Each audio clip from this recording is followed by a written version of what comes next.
under 2 weeks away from the NFL draft. And I think one of the biggest questions is who's the best quarterback available in this draft? And Free Harbaugh from Michigan certainly is a guy that is getting a lot of run in most mock drafts now. He is certainly top 5, and in several, it looks like Free Harbaugh, no, we don't say his name on the show, or at least I don't because I'm a red ass, is in the top 3, only behind, as some would tell you, Caleb Williams in this draft. And many NFL talent evaluators want JJ McCarthy to be their franchise quarterback, to which I say I have not seen that on tape. I have not seen that on the field of play. And it is a little perplexing to me that every year at this time, somebody, and this year it's Free Harbaugh, somebody winds up getting a ride to the top of the first round. Several years ago, it was the beloved Myron Weed, the Chicago Bears, and Mitchell Trubisky. Will Caleb Williams be that guy? Who wouldn't take him number 1? I think this year, without a doubt, the guy getting the ride to the top of the draft is Free Harbaugh from Michigan.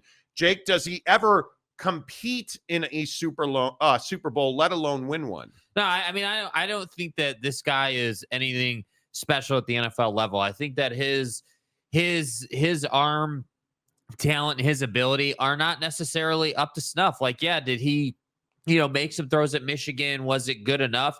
Sure, it was good enough, but I don't think that he's the reason why they went to a national championship. I don't think that he is, he didn't carry them the way other guys in this draft carried their teams at the college level. And I look at him and I say, if you draft him, you're drafting football IQ. That's what you're selling yourself on. That hey, this guy is smart, he understands defenses, and he can get by, simply on the idea of, hey, I know what's coming, so I know where to put the football. To which I say, we've never really seen that. We've not seen a guy just come into the league and just torch everybody. That's not typically how it works at the NFL level. And can JJ McCarthy be a good option? Sure. I mean, he could be a decent option, but I just don't think he's this guy that should be like a top 3 pick and should be assumed that he's going to quarterback a franchise for like 15 years. I just don't know where anybody's getting that from. And I understand that Jim Harbaugh has to sing JJ's praises and, roll out the sales package. Like, I totally get it, but I'm not that guy. I would much rather have, Drake May. I'd much rather have, Big Penix Energy. I'd much rather have these other guys who have the talent and just need some refining. Jaden Daniels. Yeah, I mean, I think Jaden Daniels is a phenomenal quarterback. I think, again, his biggest question is going to be durability. And Gary, an LSU fan, is going to tell you that, well, he held up fine in the SEC. He was fine. I don't know about all that. And I'm simply telling you that the SEC is child's play compared to the NFL. Well, I look at Sam Monson and Pro Football Focus as one of the elite draft analysts, and he has Free Harbaugh going number 2, and he writes, from the very outset of the draft process, there has been talk that the NFL likes Free Harbaugh more than the public or the media. In a year where all prospects outside of Caleb Williams have their concerns, I'll buy that smoke and say Washington grabs the guy with NFL tape. And see, that phrase right there, and this is why I picked this particular capsule to read. There is such a difference from evaluator to evaluator in whether or not Free Harbaugh has good NFL tape. I think if you go over anybody's career, you're going to be able to find a dozen throws where you're like, oh yeah, that's an NFL throw. I think when you look at the way Michigan built their offense and you look at the way they went about winning games, Free Harbaugh was very rarely the reason they won a game.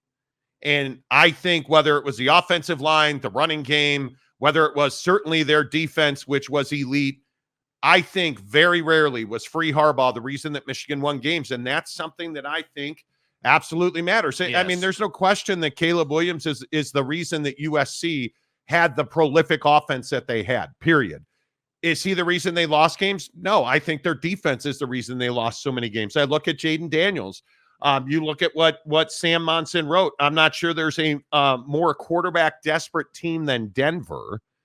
And he projects a trade where the Broncos received pick number 3, the Patriots received 12 and 76 in a 2025 first round pick. Sean Payton has staked his reputation on unceremoniously moving on from Russell Wilson, and he needs a guy to make that work. All of the focus is on Minnesota, but I'm predicting Denver will be aggressive to trade up and get Jaden Daniels. Yeah. If you're Sean Payton, and I think this is a really interesting example again. If you're Sean Payton, are you staking your entire career on Jaden Daniels? Well, you're certainly staking it to someone who has a load of talent, and you need to be able to develop them.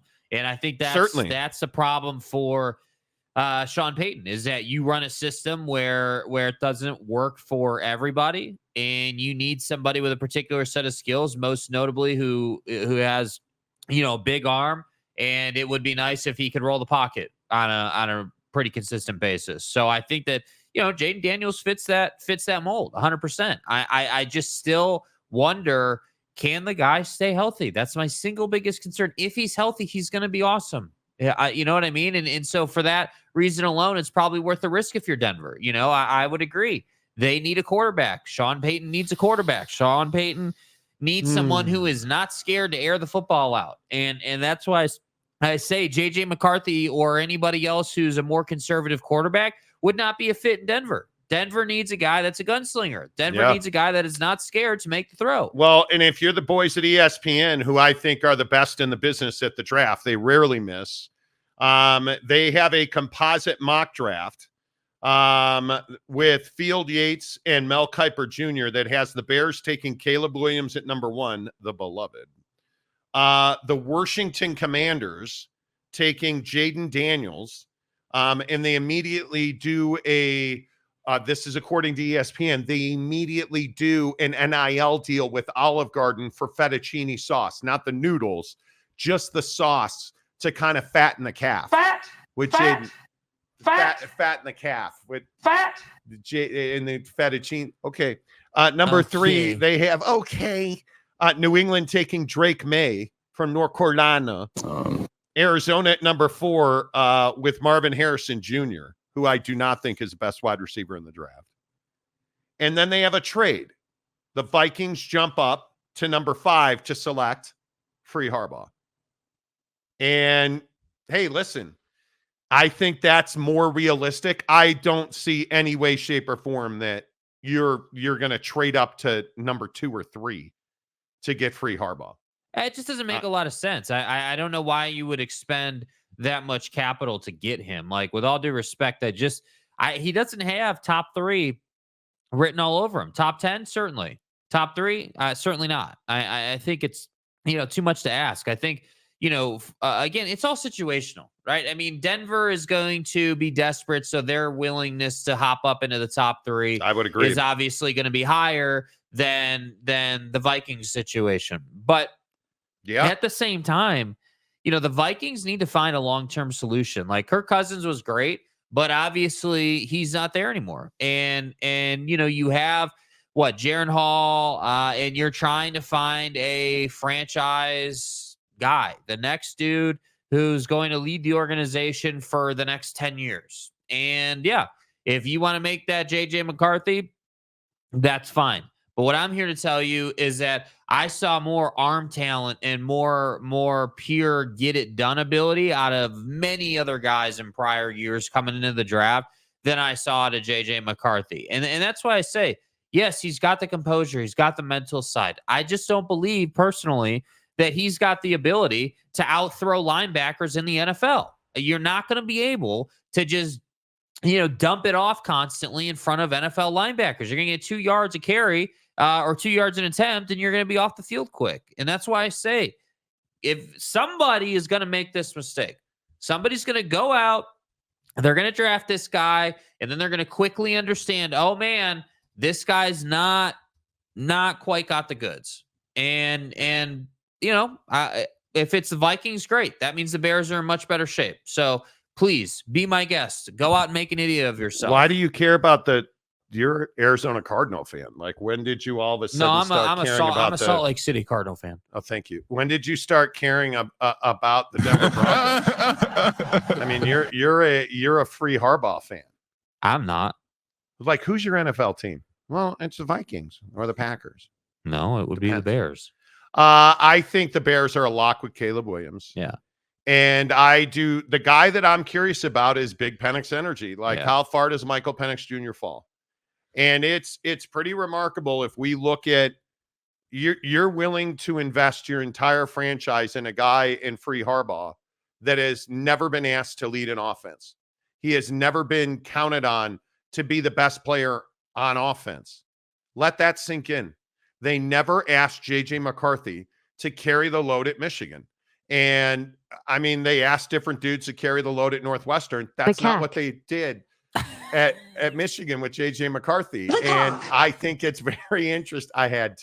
I think it's very interesting that he's going to potentially be a top 2 or 3 pick in the NFL draft, never having been asked to be the best player on offense. And I just don't know how you overlook that. Yeah, I mean, think about the position he's going to be in. You have a situation at Michigan with JJ where you've got a prolific running back, America's favorite vacuum salesman, right? Standing back there behind you. Exactly right. You've got a prolific offensive line that is extremely physical and has a high level of want to. So all you had to do was stand there, call the play in, snap the football, and hand it off. And the occasional time that you were asked to throw, and again, I'm not even hating. Most people say he looked mediocre throwing the football. Like, I don't even think that's like a hot take. Like, his pro day was trash. Like, honestly, he had one of the worst pro days in the draft out of any of these guys. Yet here we are, and someone's like, oh, yeah, yep, got to take JJ. Got to take JJ. JJ's our savior.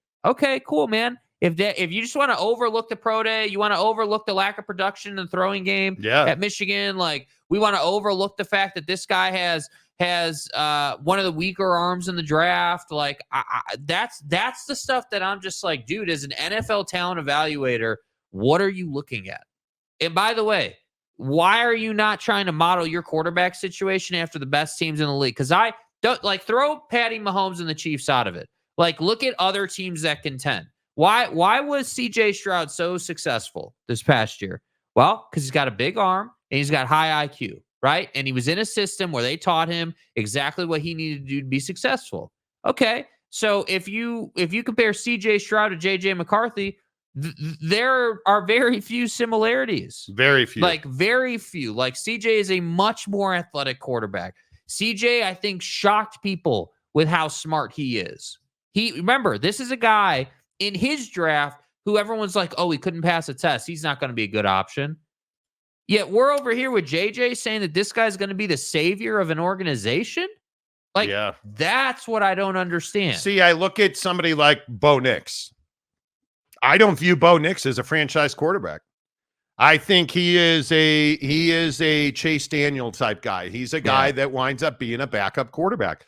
I think I would rather have the leadership and intangibles that Bo Nix brings than free Harbaugh.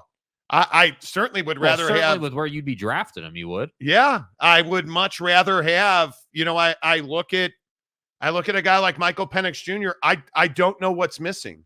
You're looking for injuries. His medicals were perfect at the combine. Yeah, what's missing is he's a left-handed quarterback. That's what's missing. And the NFL has reservations around left-handed quarterbacks. I just don't think there's any way about it. I mean, again, you look at the Tua situation. Penix is a superior quarterback, in my opinion, to Tua. He is a bigger body. He's got a better arm. His football IQ is outstanding. Yeah, he's probably a more durable option.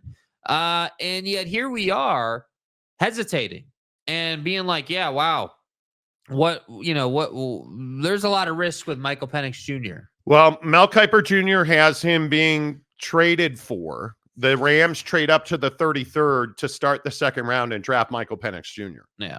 And if that's the way it plays out, hey, I think that is a really good landing spot for him behind Matthew Stafford, who, is in his middle 30s now or on the back end of his middle 30s at 36.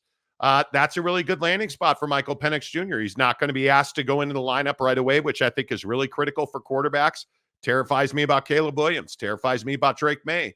Jaden Daniels. Like, if Washington ends up with Jaden Daniels, what makes any of us believe that Jaden Daniels is a transformative quarterback day one for the Washington Commanders? Yeah. I'm not sure that I can see that. It'll be interesting to see how all that plays out. Like in the second round, I think there are a lot of home runs to be hit in the second round. And I look at, obviously, Keon Coleman, the wide receiver who transferred to Florida State. I think he's a home run in the NFL. Yes. I look at a lot of the offensive linemen, a lot of the corners in that league. I look at the New York Giants at 38. Who's the quarterback they're going to wind up with at 38? That's a really interesting question. Where does if you're Washington, are you telling me you're not drafting the best offensive lineman you can get your hands on in the second round? I mean, how do you not? Yeah. Draft if you do in fact wind up with Jaden Daniels, are you not going to take? I think you have to take the best offensive lineman you get your hands on. Have to. Right. But again, we don't see NFL franchises doing that. Yeah. I mean, like, it's insane to me that year after year, like with the Jets, you don't see them fortifying their offensive line. You don't see them saying, okay, we drafted this kid in Zach Wilson, and then we were able to swing an Aaron Rodgers trade, and we can't protect them. And, a lot of people say, oh, well, that's why Aaron ruptured his Achilles. And I'm just simply saying, I don't believe that's why. I think that age got Aaron Rodgers. But I do think the best, again, there's two ways to go about it on offense. You either have to have a mobile quarterback that can run away from the pressure and create on his own, or you got to have a gunslinger back there and a good offensive line. But to have neither is just unacceptable. And the other guy that I think is a really critical pick and has to be in a Miami Dolphin uniform is Jared Verse from Florida State. If there is a better fit in this draft, player, position, and team, somebody point it out. Because they are desperate to find healthy, able-bodied defensive ends who can get after that quarterback's ass. And Jared Verse is that guy. I'm telling you, as much as we have talked about Florida State on this show, there's not a guy that I'm more excited about in a fit position. And I think they're 21st. So I'm curious if he will be there. If Jared Verse winds up with the Miami Dolphins, he could be all NFL within 3 years. He could be all pro within 3 years. And I'm very curious to see where a guy like that goes. And you look at some of the other fits in this draft. Like, I look at Marvin Harrison Jr. is a very interesting character. Is that a guy that if he ends up with the Arizona Cardinals at 4, does he ever meet his top end potential? No, never. Very interesting question. Never. If you're the Arizona Cardinals, are you really going to take Marvin Harrison? That's their coin flip. Yeah, because again, when you're playing Kyler Murray, even with, and again, I'm not even kidding. I'm not joking. Being 100% dead ass serious. He is so short that standing behind the line is not his best play. Like, his best play is, moving the pocket, rolling, a lot of play action, a lot of motion. And so for the Cardinals, I actually agree. Take your best wide receiver. Get a guy who can get open constantly. Dude, that's Malik Neighbors. I'm telling you, it's Malik Neighbors. That's my opinion. I think that Marvin Harrison Jr., you want to talk about a guy that has some physical. I mean, that guy's got physical tools. Like, I totally get it. Malik Neighbors is a guy that goes and gets the ball. Now, there's been questions about Malik Neighbors' character off the field, and there were some people wondering about his interviews at the combine. And okay, the guy, I think you need him to end up in a high character situation, and maybe that's why Arizona's not the fit. Yeah. Very well could be. Because they are not a high character fit. Yeah, but I go up and down this draft board, and I look at some of the shock, like again, Monson at PFF has Jared Verse going with the 8th pick to Atlanta. That seems awfully high for Jared Verse. That seems high. Roma Dunze. Atlanta's got a quarterback already, right? So Atlanta's needs are a little different. Sure.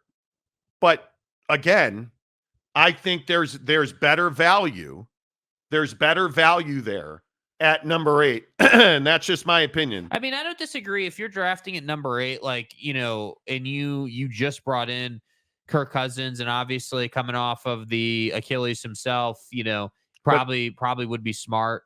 You're going to pass on Dallas Turner, and you're going to take Jared Verse over Dallas Turner. And I love Jared Verse. Great fit with the Miami Dolphins.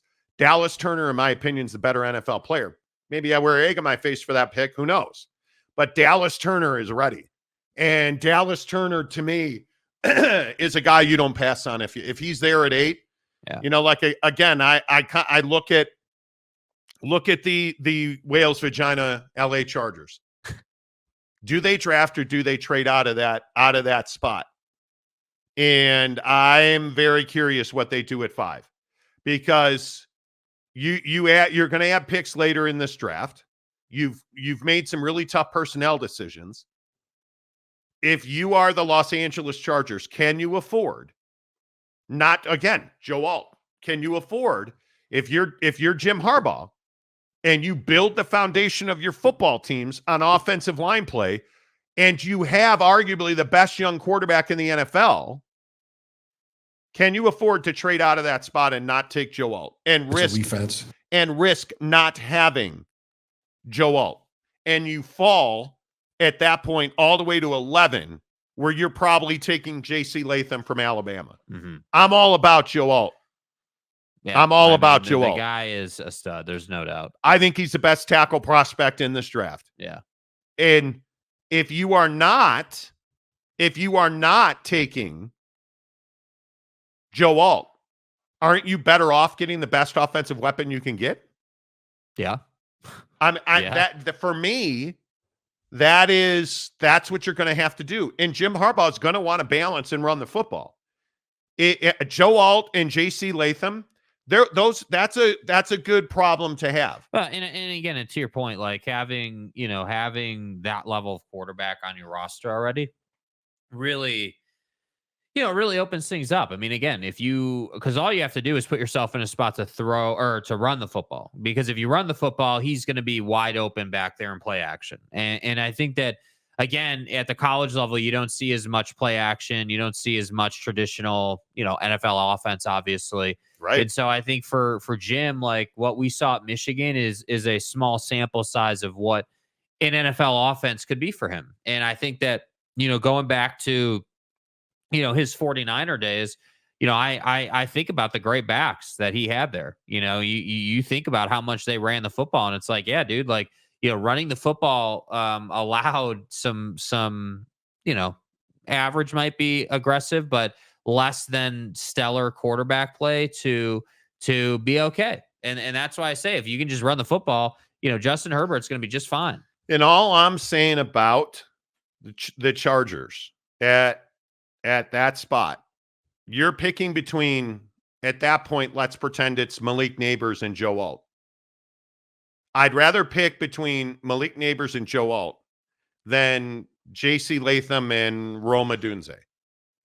I mean, to me, it's a no-brainer. You don't trade out of that spot. Yeah. And I know a lot of people are projecting that the Chargers will trade out of that spot. I would not do that, but that's just my little naive opinion. We're no know everything Jim Harbaugh, but we don't know dick on Prize Picks, apparently. PrizePicks.com. Use the promo code Monty. Hey, Monty. Hey, Monty. Not a good night on Prize. Yesterday, can I just tell you guys?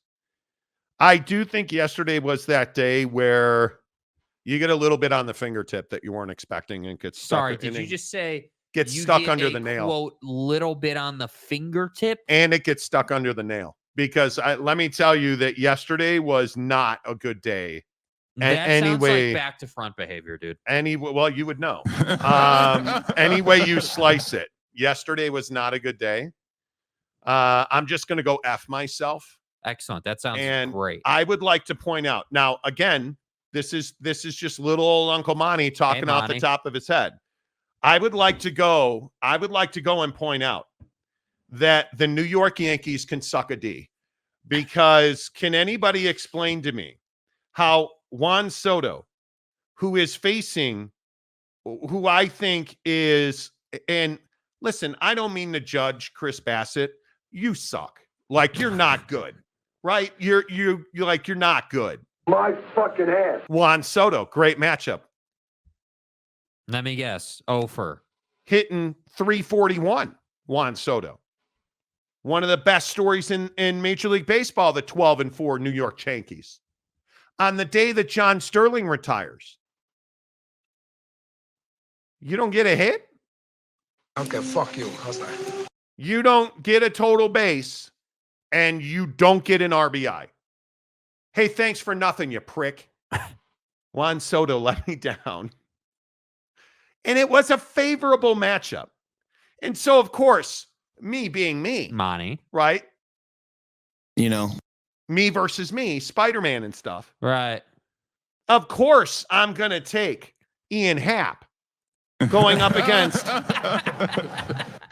Merrill D's Nuts Kelly. Dude, Merrill throws a circle change. He struck him out 8 times with it. Come on. I figured if I just take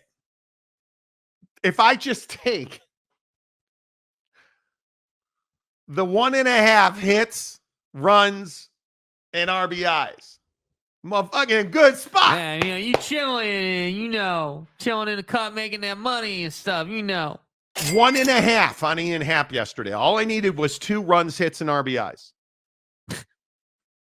He got 6 at bats. that's what fucking prick! me to fuck off. 6 at bats.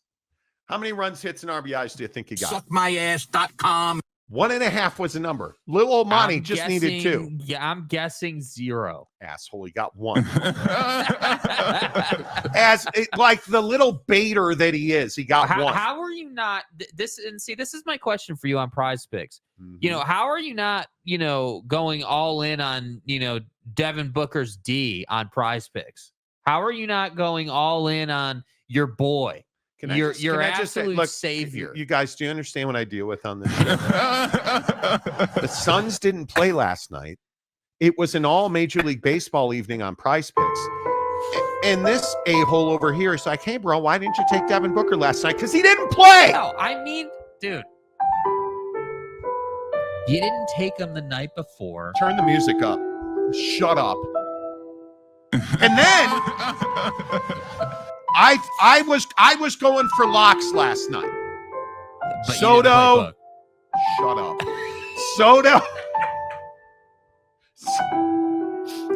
Soto and Happ. Right. And Mookie Betts. Wow. Who is on fire, hitting 353 going into the ball game last night. He's facing, some a-hole who hasn't won a game ever in the history of never, Mitchell fucking Parker. That's right. I don't know who he is either. Well, of course Mookie's going to take him to the shed. Now, listen, I told you I take demons. I don't regret those decisions. Yeah, I do. 2.5 runs, hits, and RBIs. The Mooker got 5 at-bats. 1 hit, 2 Ks. Bro. 0 for 3 last night. Not only did I go 0 for 3, but I put a Benji on it. Shut the fuck up, Donnie. Put a hundo down, Dude. with a demon to win 275. And it sucks My balls ache. because I don't want them to see me down. Honest to God. This is what's awesome about Prize Picks. I just try to stand strong. Because tonight, I stand strong. I stand on business. Let's ride. Because LeBron and the Lakers. LeBron James. Excuse me. USA James. LeCap. LeCap. That's how you win at Prize Picks, boy. Boy. Tonight, LeBron James, 9.5 assists. We're going more on a demon. That's pretty much a lock, dude. And it's a demon. A demon. Which means it pays out more. Okay. So then we go points, rebounds, and assists. And Charles Barkley's favorite player, who did anybody see that CNN finally wised up and canceled Charles Barkley's show? Dude, stop doing college basketball. Stop talking about anything that's not NBA. My bad. And just go sit on the set of TNT and get paid. Anthony Davis is 40.5 points, rebounds, and assists tonight. I like it. What? He has a bruised area. He left no. Macaque. The other one that I'm interested in, Austin Reeves, 22.5 points, rebounds, and assists. Probably a safer play. Who's with me on that? Yeah, probably a safer play. We'll go more on that. And then Steph Curry, 40 points, rebounds, and assists against Sacramento tonight. You would think he'd have a big game. Okay, there it is. Are we doing another Hundy? What are we doing here? You want you? No, I ain't talking about how much you're committing to this. Because we all know I'm going to Yeah, lose. We all know. I'm not going to be. What we know how this works. Responsible for. We know how this works. As Dion says, this foolishness. You know how this works.